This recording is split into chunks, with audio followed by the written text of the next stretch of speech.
पाक जनूबी Africa T20 series का पहला मैच डरबन में प्रोटीज गिरकर संभल गए। मेजबान टीम की जानिब से ग्रीन शर्ट्स को जीत के लिए 184 रन का हदफ। Lieutenant general retired Faiz Hameed को बाज़ाब्ता चार्जशीट कर दिया गया। आर्मी एक्ट के तहत फील्ड जनरल कोर्ट मार्शल की कार्रवाई अगले मरहले में दाखिल। फैज हमीद ने ऑफिशियल सीक्रेट एक्ट की खिलाफवर्जी की, रियासत के तहफ़्फ़ुज़ और मफाद को नुकसान पहुंचाया, इख्तियारात और सरकारी वसाइल के गलत इस्तेमाल का भी इल्जाम। और फैज हमीद का ट्रायल फौज का अंदरूनी मामला है, इन्हें कोर्ट मार्शल पर कोई भी सजा हो सकती है। चेयरमैन PTI बैरिस्टर गौहर के समा से गुफ्तगू, कहा हमने सिर्फ सिविलियन का मिलिट्री ट्रायल ना होने की बात की। हाउसिंग सोसाइटी का मामला है, उसमें झगड़ा था मालकान के दरमियान, जिसमें फिर जनरल फैज हमीद साहब के भाई गालिबन उनका नाम नजफ साहब है, तो वो दाखिल हुए। फिर इन्होंने कोशिश की ये पूरी सोसाइटी जो है इसको ये खुद कंट्रोल कर लें। उसके घर पे रेड किया और उसे एक दहशतगर्दी के मुकदमे में जो है वो गिरफ्तार किया। फैज हमीद स्याह सफेद के मालिक थे। इदारे ने खुद इंक्वायरी की तो तमाम चीजें सामने आ गईं। उन्होंने सोसाइटी के मालिक को डराया, धमकाया और दहशतगर्दी के मुकदमे में गिरफ्तार कराया। राना सनाउल्लाह की प्रोग्राम नदीम मलिक लाइव में गुफ्तगू, कहा पुरतशद्दुद लॉन्ग मार्च के पीछे मंसूबाबंदी फैज हमीद ने की। उन्होंने PDM हुकूमत में ऑडियो लीक्स का सिलसिला जारी रखा। मुझ पर हेरोइन डालने का मामला भी फैज हमीद ने मैनेज किया। पाकिस्तान के लिए एक तारीखी हिस्टोरिकल डे है। मुझे दोहरा मेयार का ताकतवर और अमीर के लिए कुछ और गरीब के लिए कुछ और, वो खत्म हो गया है। इमरान खान साहब समेत बेगम साहिबा और हवारी समेत शिकंजा उधर तक जाएगा और फैज हमीद को सिर्फ कोर्ट मार्शल ही नहीं होगा, कोर्ट मार्शल के बाद सजा भी होगी। पाकिस्तान के लिए तारीखी दिन, दोहरे मेयार का खात्मा हो गया। फैज हमीद को सजा भी होगी। ये नहीं हो सकता एक का ट्रायल हो और हवारियों का नहीं। शिकंजा बानी और अहलिया तक जाएगा। बानी PTI के खिलाफ मिलिट्री कोर्ट में कार्रवाई हो सकती है। फैसल वावडा का रद्द-ए-अमल, कहा अपने काम का मलबा फौज पर डालने वाले फैज हमीद के खिलाफ कार्रवाई से सबक लें। इस ट्रायल के नतीजे में मुल्क में अमनो अमान होगा।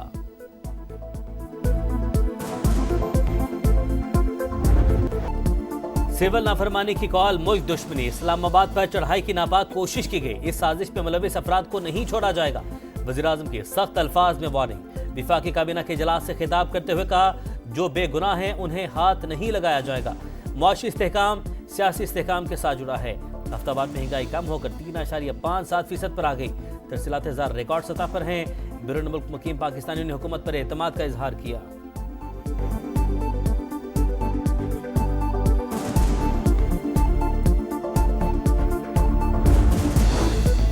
बानी PTI की 9 मई वाकयात की अदालती तहकीकात की दरख्वास्त समाअत के लिए मंजूर। आईनी बेंच ने एतराजात खत्म कर दिए। नंबर लगाकर दोबारा समाअत के लिए मुकर्रर करने की हिदायत। 1.5 साल गुजर चुका, पता तो कर ले उस दिन हुआ क्या था। हामिद खान की सदा, कहा एहतजाज करने पर फौज बुला ली जाती है, केस दोबारा लगने पर आपको हमारे सवालात पर मुतमईन करना होगा। जस्टिस अमीनुद्दीन के रिमार्क्स। जस्टिस मोहम्मद अली मजहर ने कहा फौज तो आर्टिकल 245 के तहत तलब होती है, अगर आप उसे मार्शल लॉ कहते हैं तो फिर आर्टिकल 245 को भी चैलेंज करें। बानी के खिलाफ तौहीन अदालत की दरख्वास्त। सुप्रीम कोर्ट का हुकूमत से मजीद हिदायत लेने का मशवरा। नोटिस किया तो बानी PTI को यहाँ पेश भी करना पड़ेगा। क्या हुकूमत इस केस को संजीदगी से चलाना चाहती है? जस्टिस अमीनुद्दीन का इस्तफसार। जस्टिस मंदखिल ने रिमार्क्स दिए तौहीन का मामला अदालत और मुलजिम का है, हुकूमत क्यों जज्बाती हो रही है? 7 रुकनी आईनी बेंच ने समाअत गैर मुय्यना मुद्दत तक मुलतवी कर दी। बानी को खैबर पख्तूनख्वा जेल मुंतकिल करने की दरख्वास्त भी खारिज। शहरी पर 20,000 रुपये जुर्माना।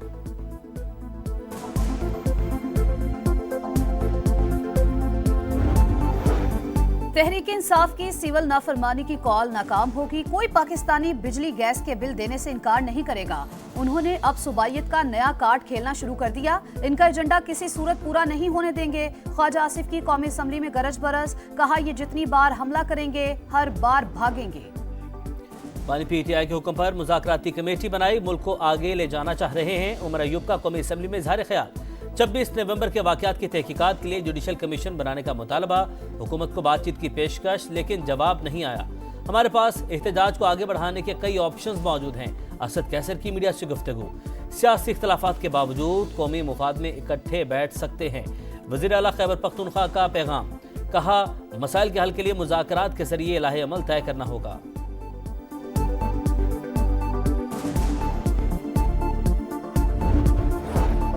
सुप्रीम कोर्ट आईनी बेंच में असगर खान केस की समाअत, हसास इदारों में सियासी सेल खत्म करने से मुतालिक रिपोर्ट तलब, वजारत दिफा को जवाब जमा कराने की हिदायत, हसास इदारों में सियासी सेल फैसले के बाद खत्म कर दिए थे, एडिशनल अटॉर्नी जनरल के दलाइल, इसका मतलब है हसास इदारों में सियासी सेल मौजूद थे।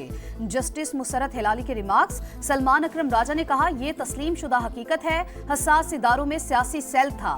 असलम बेग, असद दुरानी और यूनुस हबीब ने इलेक्शन चोरी का एतराफ किया। जिन लोगों ने 1990 का इलेक्शन चोरी किया, उनके खिलाफ क्या एक्शन हुआ?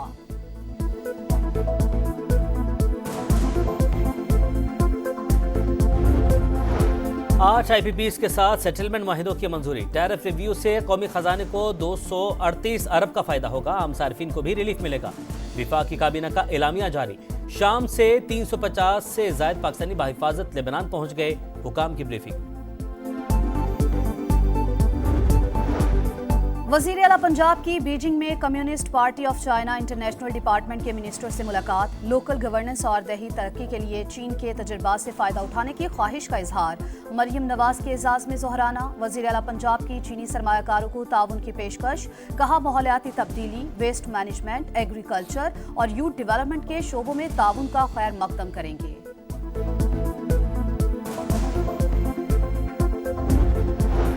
पाक सरजमीन को अम दुश्मनों से पाक करने का मिशन, योब में सिक्योरिटी फोर्सेस की कार्रवाई, 15 ख्वारिज हलाक, असलहा और बारूदी मवाद बरामद, फायरिंग के तबादले में सिपाही आरिफुर रहमान मादरे वतन पर कुर्बान। गवर्नर पंजाब से वजीर आला सिंध की मुलाकात, नून लीग और पीपल्स पार्टी की पावर शेयरिंग मीटिंग पर बातचीत। मुराद अली शाह ने कहा, पीपल्स पार्टी हमेशा से बामकसद डायलॉग की हामी है। केपी में अमनो अमान की सूरत हाल तशवीशनाक, PTI पहले फैसला कर ले कि बात करनी किससे है। पेशावर का तारीखी किस्सा खानी बाजार हुकूमती गफलत का शिकार, तजावुजात की भरमार, लोगों का पैदल चलना भी दुश्वार, दुकानों के आगे रास्ते बंद करने का रुझान, शहरी परेशान, बाजार की आराइश पर करोड़ों का खर्च भी बेसूद, मसला जूगा तू, मुतलका इदारों ने चुप साध ली।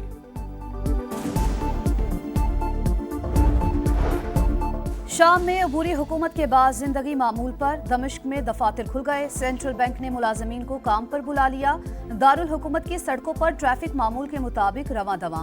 इसराइल की इश्तियाल अंगेजी जारी, दमिश्क समेत 310 मकामात पर बमबारी, एयर बेसिस और असलहा डिपो निशाना। सेहूनी फोर्सेज ने गोलान की पहाड़ियों पर कब्जे के बाद बफर जोन भी हथिया लिया। टैंक दमिश्क से 20 किलोमीटर दूरी पर, कतर और सऊदी अरब में इसराइली इकदाम की मजम्मत।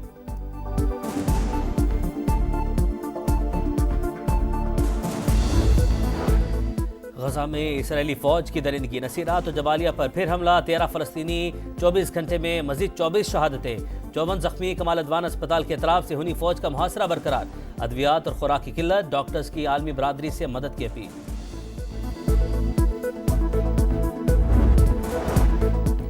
भला इलाकों में सर्दी का जोर, लह में पारा -13 तक गिर गया, स्कर्दू -7, कल्लात -6, गिलगित और रस्तौर -5 रिकॉर्ड। महकमा मौसमियात की बारिश और पहाड़ों पर बर्फबारी की पेशगोई।